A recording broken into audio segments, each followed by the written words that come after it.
So quickly, I just wanted to talk about the overall balance patch, and I actually used the units and how I kind of feel about this units quickly. So probably what a lot of people wants to know is Amy. I think Amy is very different now. Amy definitely is really good though. She is still really good units. I still have to use her more. She's still banned within Gauntlet, so I can't really use her right now with PvE, especially the Shadow Hull. I think she definitely does a lot more damage, especially with an AoE range. So I think she is really good in that sense. But the confusion status gave her a lot of possibility or some, random RNG play. So she definitely has pretty much no RNG anymore with her skills. But she definitely does more of the damage and a debuff that seals up the skills of the enemies, which is really good thing with a special skill. So her confusion status completely gone, but instead it's replaced with giving, a lot of skill seal options. So that sense, I think I like it better within PvE contents because, like I said, I wanted something that's less RNG, and they definitely gave something useful called the skill sealing effect, which is pretty crucial within Shadow Hull especially. So in that case, I think she definitely got buffed in some sense, but like I said, confusion status was still really good when it worked. You were able to turn useful enemies or hard enemies to kill as your ally and make enemies attack that ally, attack their units and reduce their health, and you use that as a mid shield, so you don't really have to deploy defender to defend Amy. Now Amy is definitely harder to keep her alive than before because of that reason. So there is definitely some drawbacks, some range changes, but overall she is still pretty similar to what she was, but completely different playstyle and the skills. But definitely for PvE, she's definitely less RNG based character, and I think she's definitely still really good character, but I still have to wait and see how she will perform within PvP. But so far as the first impression of balance patch, Amy is definitely not like terrible nerf. I kind of thought she was a little bit in the beginning, but after I used her a bit, I think it's definitely not a bad choice. But I don't know if it is like OP or OP change. I don't know. I don't think it is, but definitely not bad. But I'm just keeping my neutral. It's just my first impression, so I have to wait until the actually use her within Gauntlet and other places to see how good she is now. Karin definitely pretty decent now compared to what she had before. I mean, these changes are definitely better. She gets more range with her ultimate, which is needed. I wish they could have gave a bit more, but a little bit extra I think.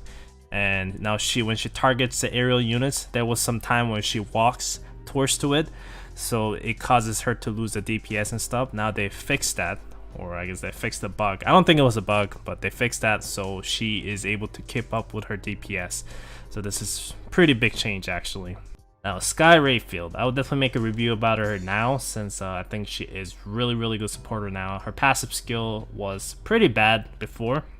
I mean, it did give about maximum 15% attack damage to units for 8 seconds, and it wasn't hard to refresh the buff. But now, with the new buff, she's able to give up to 30% damage boost for 12 seconds. So that is a huge buff. It gives a double the amount of damage and gives 4 extra seconds, so it's way easier to refresh it. Not to mention, each time it goes up to 10%, so you just need 3 additional units on the field, where before you needed 5 additional units to get the maximum passive buff. So that's a huge buff. And additionally, when you max the skill out, before it gave you some stupid status resistance 50%, and I don't think it was really needed, like couldn't really even tell the difference. Now it gives up to 15% damage resistance, so she gives attack boost to your team and gives the damage resistance, so that's really good passive skills to have. Not to mention, for any units that's above the 4 cost, she will give them stun immunity. So again, really good. So I think she can even be used within PvP now. I'll definitely test her out and see what she's like. But within PvE, I already had some great result with her.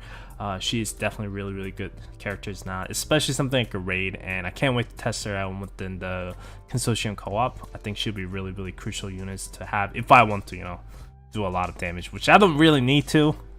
But sometimes I just want to see the boss melt, like HP melt away. So probably fun unit to use in the future as well.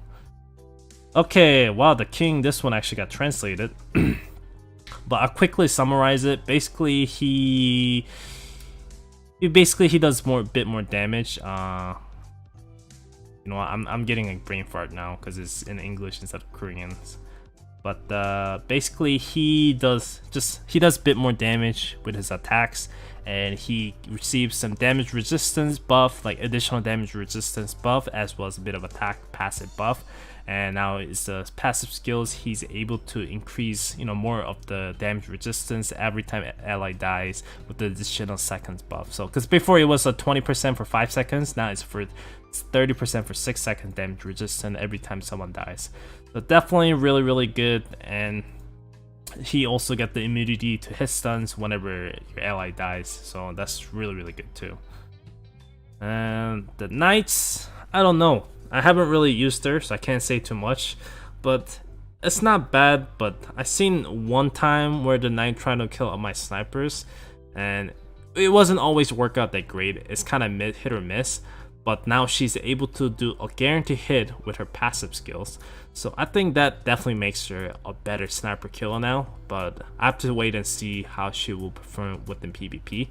PvE wise, I don't think you're gonna tell the huge difference, so it's a nice additional buff. Now the Rita, I was quite excited when it came to her, you know, her buff, because I was hoping she'll become really good.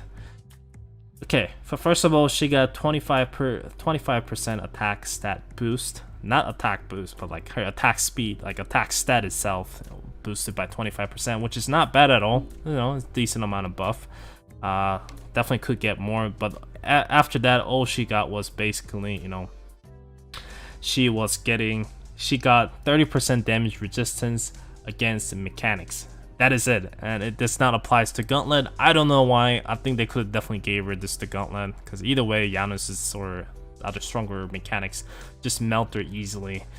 So I don't know why they didn't give this to Gauntlet, like the mechanic, because this only works with PvE. So I feel like they kind of are making a lot of content right now with mechanics. So I think that maybe saying, oh, use her there, you know, don't really think about using her on PvP, maybe, don't know.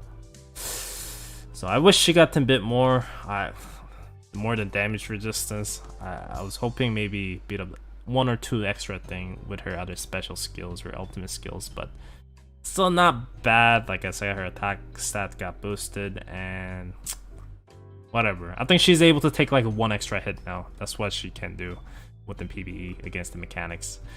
So I test her in the challenge dungeon. She feels like the same. Like I don't really feel a huge difference with her damage or anything, but she is still definitely good against mechanic within PvE content. So I'll definitely say still a decent unit to invest if you are planning to deal with a lot of challenging contents.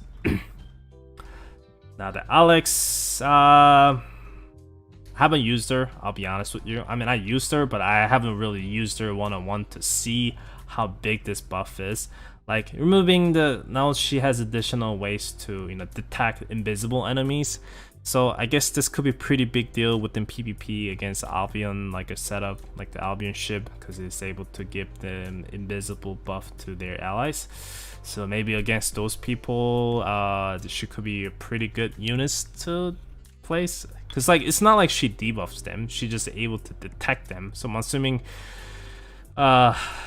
you're able to detect enemies and that's it. What are you gonna do after? It's not like they're gonna, you know, not die from it. I don't know. It's definitely useful to have though for 3 costs, but I have to wait and see. Because let's say if the Yuna is invisible and coming towards your ship, you can definitely deploy her and hoping your snipers will take her out within the range. But I'm still waiting to see. We'll see how Alex plays out in the future Gauntlet series, and we'll check her out in there. But so far, I feel like she could have definitely got a little bit more. Definitely not bad. Definitely not bad changes though. But operators, it's actually a huge buff because now they made it easier to trigger. So before it was a ranger sniper supporter, which is kind of hard to pull off. Now it just needs a ranger supporter type, which is pretty good. Yeah, instead it was 4 units in a row, which is freaking stupid. Now it's only 3, And same goes for Chloe. She is definitely pretty fun to use now. I definitely like using her. So I think she and the Kim Hana, definitely these two definitely got a big buff. I haven't checked out her initial Anna. I haven't checked her out yet, so I will check her out later as well and tell you guys how it is. But these two definitely a lot more useful now. I don't think they're like top tier top tier operators. Can't say, but they're much better now. And the ship buff is a little bit disappointing. That's the last part. I thought that would definitely give, you know, additional thing with the ship up. Maybe they will give additional effect with the passive skill, especially for Neo Ohio. But all they give is some additional range for their ultimate. For Neo Ohio, it's, you know, it hits the wave 3 times. Now it does, you know, way more damage, way more range, not a damage. So it's able to affect a lot more enemies, and it's really good change. But like I said, I was kind of hoping the passive skill maybe will give like additional effect to normal enemies. Maybe I was asking for too much, maybe. But definitely not a bad ship. I mean, it wasn't a bad ship at all. It was really good within PvP, especially within some contents in PvE as well. So it's making the ultimate definitely be able to hit the range a bit more. Probably going to be hard to see in a lot of auto comp setting to feel the difference, but no, buff is a buff. I'll take it. Same goes for Enterprise. Instead of shooting a single laser beam, now it's going to shoot like a laser beam and do a huge knockback at the end. So I don't know why they changed this. I don't think Enterprise really needed this kind of thing, but I guess I'll take it. But it's not, trust me, I don't think you're gonna feel that much different with this thing.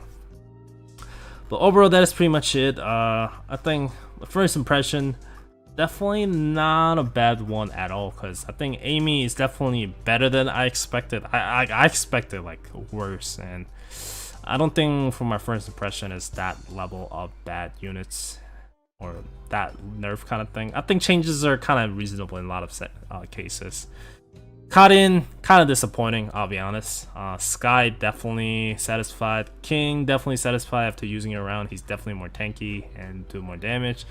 Knight, I guess this is reasonable. If you gave her a little bit too much, then it should be just 4-cost unit, just destroyed all the snipers, so that'd be kind of stupid. So I guess they kind of stopped there. But we'll see how she will perform in the future.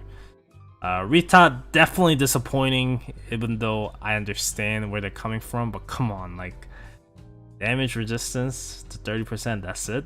Like, I don't know. I know if they buffed her more, she'll like destroy PB contents, but like seriously, that's just salty to me. Just PB damage resistant 30% against the mechanic, that's it. And maybe if they give like 50%, maybe that I'll understand, but like 30%, it's a little bit salty. But whatever. Alex, like I said, I have to wait and see, but I guess it's better than nothing. It's better than nothing as of now. We'll see how she will perform with the PvP. But PvE is absolutely useless, I think, so. And the operator, I think they're all good changes, but ship, a little bit disappointing, but overall, not bad at all. But anyways, that's my first impression of Balance Patch after using all these units, and I think definitely there will be more additional patch coming out in the next week, I think, or it could be a week after. I have to check the exact dates. But overall, I will definitely work on Amy review now. As soon as she get out of the ban list, definitely test her in the PvP and definitely see what kind of difference she has within the metas and everything. Anyways, that is pretty much it. Hope you guys enjoyed this short video.